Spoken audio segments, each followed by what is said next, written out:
ಯಾಕಂದ್ರೆ ಇಬ್ಬರು ಸಚಿವರನ್ನ ನಾವು ಸ್ವಾಗತ ಮಾಡೋದಕ್ಕೆ ಒಬ್ಬ ಮುಖ್ಯಮಂತ್ರಿಗಳು ಬಂದಾಗ ಏನ್ ಸ್ವಾಗತ ಸಿಗುತ್ತೆ ಆ ಸ್ವಾಗತವನ್ನ ಇವತ್ತು ಮಂಡ್ಯ ನಗರದಲ್ಲಿ ನಿಮ್ಮೆಲ್ಲರ ಆಶೀರ್ವಾದದಿಂದ ಈ ಇಬ್ಬರು ಸಚಿವರಿಗೆ ಮತ್ತು ವಿಧಾನ ಪರಿಷತ್ ಸದಸ್ಯರಿಗೆ ಕೊಟ್ಟಿದ್ದೀರಿ.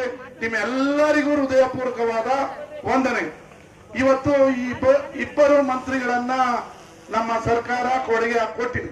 ಮಂಡ್ಯಕ್ಕೆ ಬಹಳಷ್ಟು ನಿರೀಕ್ಷೆಯನ್ನ ಇವರಿಂದ ಇಟ್ಟು ಈಗ ಆಲ್ರೆಡಿ ಹಲವಾರು ಅಭಿವೃದ್ಧಿ ಕಾರ್ಯಗಳು ಮುನ್ನಡೀತಾ ಇದೆ, ಸಾಕ್ತಾ ಇದೆ.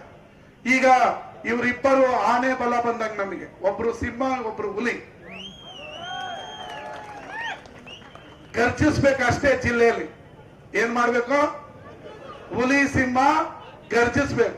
ಇನ್ನ 1.25 ವರ್ಷದಲ್ಲಿ ಮಂಡ್ಯದಲ್ಲಿ ಗರ್ಜನೆಯಿಂದ ಅಭಿವೃದ್ಧಿ ಕಾರ್ಯಗಳು ನಡಿಬೇಕು. ಅವರು ಮಾಡ್ತಾರೆ ಅನ್ನೋ ವಿಶ್ವಾಸ ನಮಗಿದೆ. ಅವರ ನೇತೃತ್ವದಲ್ಲಿ ನಾವೆಲ್ಲ ಶಾಸಕರು ಅಭಿವೃದ್ಧಿಯ ಪಥದನ್ನ ತೆಗೆದುಕೊಂಡು 2028ಕ್ಕೆ ಮತ್ತೊಮ್ಮೆ ಕಾಂಗ್ರೆಸ್ ಸರ್ಕಾರವನ್ನ ತರೋದಕ್ಕೆ ನಿಮ್ಮೆಲ್ಲರ ಆಶೀರ್ವಾದವನ್ನ ಬಯಸ್ತಾ ಇದ್ದೀವಿ.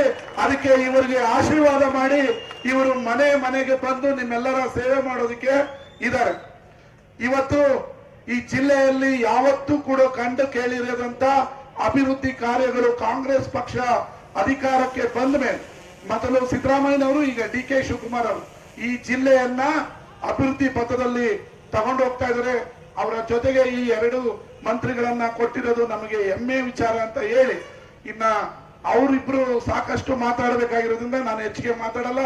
ಇವರಿಬ್ಬರಿಗೂ ಒಳ್ಳೇದಾಗ್ಲಿ. ಚಲವಣ್ಣ ನರೇಂದ್ರನವ್ರಿಗೆ ಮಂಡ್ಯ ಜಿಲ್ಲೆಯನ್ನ ಅಭಿವೃದ್ಧಿ ಮಾಡೋದಕ್ಕೆ ನಿಮ್ಮಿಬ್ಬರ ಸಹಕಾರ ಮತ್ತೆ ಬಜೆಟ್ ನಲ್ಲಿ ಹಣ, ಈ ಕ್ಷೇತ್ರದ ಅಭಿವೃದ್ಧಿಗೆ ಅನುದಾನ ಹೆಚ್ಚಿಗೆ ಕೊಡಿಸ್ಬೇಕು. ನೀವು ಬರೀ ನಾಗಮಂಗಲ ಮಳವಳ್ಳಿ ಅಲ್ಲ, ಮಂಡ್ಯ ಹೆಡ್ ಕ್ವಾರ್ಟರ್, ಈ ಮಂಡ್ಯ ವಿಧಾನಸಭಾ ಕ್ಷೇತ್ರದ ಜಿಲ್ಲಾ ಕೇಂದ್ರ ಬಹಳ ಅಭಿವೃದ್ಧಿ ಆಗ್ಬೇಕಾಗಿದೆ. ನೀವು ಇದಕ್ಕೆ ಕೊಡುಗೆಯನ್ನ ಅದು ಅನ್ಕೋಬೇಡಿ, ಮಂಡ್ಯ ರವಿ ಕ್ಷೇತ್ರ ಇದು ನಮ್ದಲ್ಲ ಅಂತ. ಯಾಕಂದ್ರೆ ಈ ಜಿಲ್ಲೆಯ ಹೆಡ್ ಕ್ವಾರ್ಟರ್ ನೀವು ಅಭಿವೃದ್ಧಿ ಮಾಡಿದ್ರೆ ಇಡೀ ಇಂಡಿಯಾ ಕರ್ನಾಟಕ ನೋಡುತ್ತೆ. ಹೆಚ್ಚಿನ ಅನುದಾನವನ್ನ ಈ ತಾಲೂಕಿಗೆ, ಮಂಡ್ಯ ನಗರಕ್ಕೆ ಕೊಡಬೇಕು ಅಂತ ಹೇಳಿ ನಿಮ್ಮನ್ನ ಅದ್ಧೂರಿಯಾಗಿ ಸ್ವಾಗತಿಸಿದ ಸರ್ವರಿಗೂ ನನ್ನ ಹೃದಯಪೂರ್ವಕ ವಂದನೆಗಳನ್ನ ಹೇಳಿ ನನ್ನ ಮಾತನ್ನ ಮುಗಿಸ್ತೀನಿ. ಧನ್ಯವಾದಗಳು. ನಮಸ್ಕಾರ.